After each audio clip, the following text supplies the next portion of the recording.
Hello everyone, I hope you're taking it easy and your day has been great thus far. For this video we'll be continuing through our retrospective unbagging with Imperium issue number 53, and Imperium is for the Warhammer 40,000 setting. And as for this particular issue of Imperium, for Australia anyway, would have come out back circa 2023, although I do know other countries such as the UK, United States, would have had it years prior. In fact, probably aligned to the release of 10th edition Leviathan, things like that. Anyway, getting straight into it, number 53 is actually a continuation of a previous issue in the sense that we are still looking at the Triarch Stalker for the Necrons. So we do have some very nice Necron artwork here featuring the Stalker, a number of Necron warriors, and the Eldari. And I suspect those are probably what, Howling Banshees, probably a Forest Seer, maybe a Wraith Knight here in the background, who knows. There's a monolith. So, nice artwork there.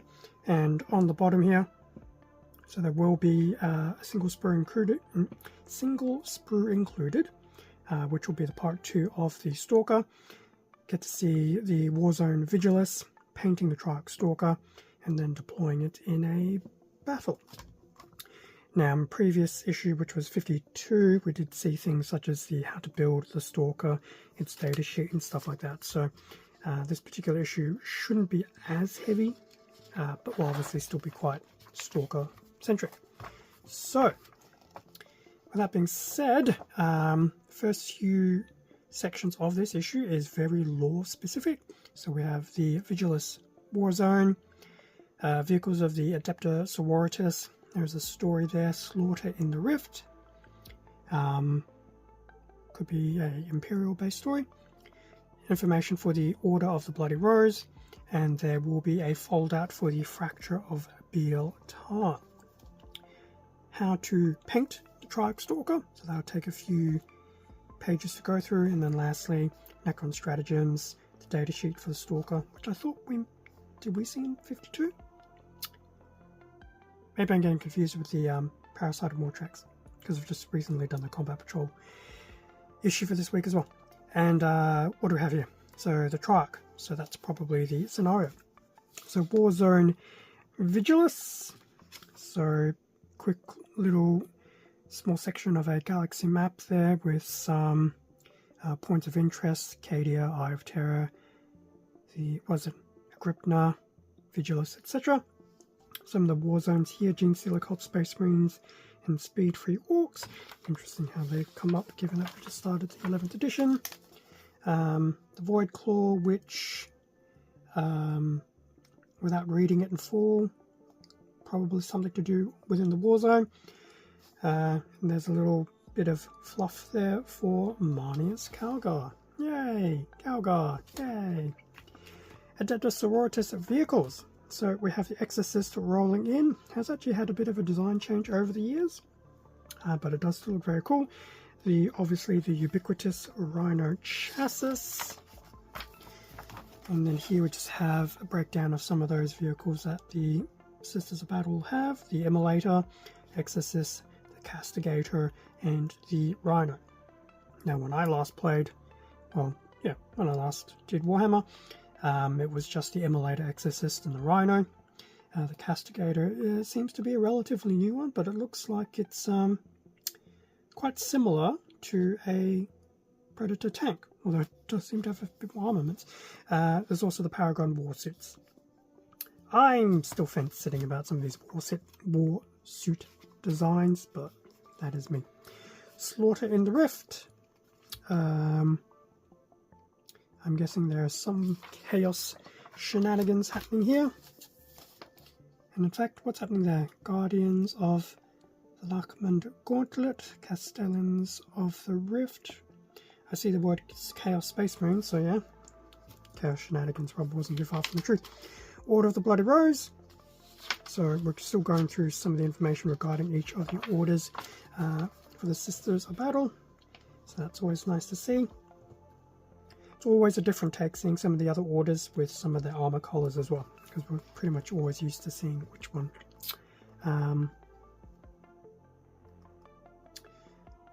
Sacred Rose. I suddenly can't remember. Anyway, besides the point. How to paint the Triarch Stalker. So, lead belch is pretty much used here as your base coat, followed by Runelord brass in a few select areas. Abaddon black on ball sockets and things like that. Weapon casings, and looks like the pilot cockpit. Going back to, well, not really going back to, so Runelord brass. It's coming through again for some detailing. Canoptic alloy for a few times. Lead belch is definitely coming back. Norn oil, of course, was going to feature here. Dawnstone as well. So that's used probably for some highlighting and dry brushing by the looks of it. Still going through the Dawnstone, Reichland Flesh Shade on the pilot, the Cryptek Armor Shade Gloss on some other areas as well, followed by Stormhost Silver to do some highlighting, and Corax White on some piping and things. And then there's an actual section on how to do glazing. So glazing with Abaddon Black. So Norn oil was used on some of these areas, but it looks like Abaddon Black is also being used to apply a really nice thin down glaze, which actually does add that very gritty type look to it, which, to be honest, does look really cool. Stormhost Silver coming through and doing some very nice edge highlighting and some scratches, etc. And then the final gallery for the Triarch Stalker. Surprisingly enough, that is not parade ready. It's definitely tabletop ready, but I suspect a lot of those white areas will get some green in later issues. But that does look very cool, and there is a little note here about the war gear options. Necron rules, Necron stratagems. Not going to cover this too much because they've probably changed. General footnote, even though this will come out on a Friday, there's been a recent release of the field manual and some other rule updates as well. Some nice things floating around, so if you didn't know, check it out. You probably did though. Tutorial on resurrection protocols. I'm definitely not going to cover that because I think there has been some changes, etc. The datasheet for the Triarch Stalker. Tutorial for pretty much how to use the Stalker, and that looks pretty nasty. Followed by the actual scenario. Necrons, Imperium, obviously be the Adeptus Sororitas. And if I can pick this up, Initiate Mission, Call of the Triarch, so Necrons, Imperium, pretty much going through forces in play, mission objectives, battlefield, etc. Usual Imperium splash page there on the back, followed by the preview of the next 2 issues. Issue 54 goes back to the Adeptus Sororitas with a number of various units. And then 55 claims it's new scenery. I don't know, maybe? I feel like I've seen some of this scenery before. But there's some information about the Iron Hands, so looking forward to that. Interestingly here, for the issue 54 point, complete your Sororitas force. So I'm going to assume after issue 54 there will be a sudden decrease in models for the Adepta Sororitas. Which is fine because the way they were released was a very interesting way, but it's across like 3 or 4 issues and very weird blobs. Anyway, that was issue 53. Now, before we get into some of the other stuff, there was that fold out for the Fracture of Biel-Tan.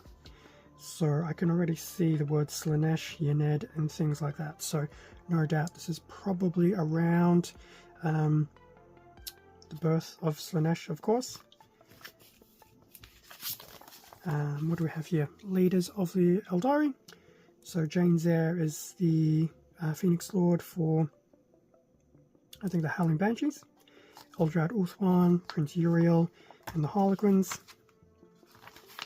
And then if we fold out the folder, so we do have the actual Fracture.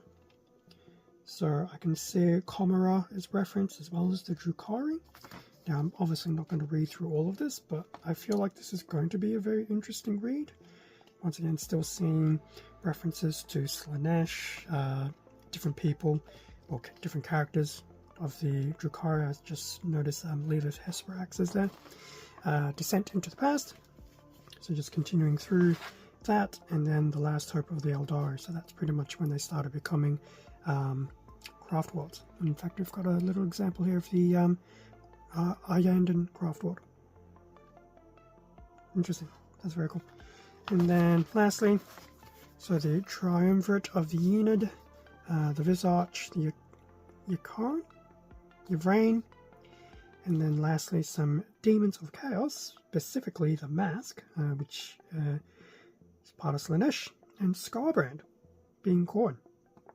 Apparently, they temporarily allied with each other, which is unusual because you very rarely hear Khorne and Slaanesh actually in an alliance. They're typically generally opposed to each other. Different beliefs, etc. So that was fold out. And then lastly, of course, the final sprue for the Triarch Stalker. And this particular part of the sprue will not have any extra details other than the numbers of the pieces. So the previous sprue would have had the print when it was actually printed. So that's one side of the sprue, and there's the other. So with that, I can now actually build a complete Triarch Stalker. So that brings us to the end of the page through of issue 53 of Imperium.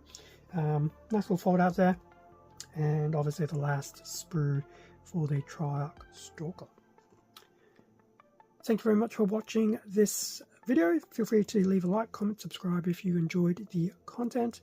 It does help support the channel, and I do appreciate it. Feel free to check out my Instagram account as well as the community tab here on YouTube. Trying to do work in progress stuff and things like that. It's all over the shop, so check it out anyway. With that being said, stay safe and take care, and I will catch you all in a future video, whether it's issue 54 of Imperium or something else on the channel. See ya.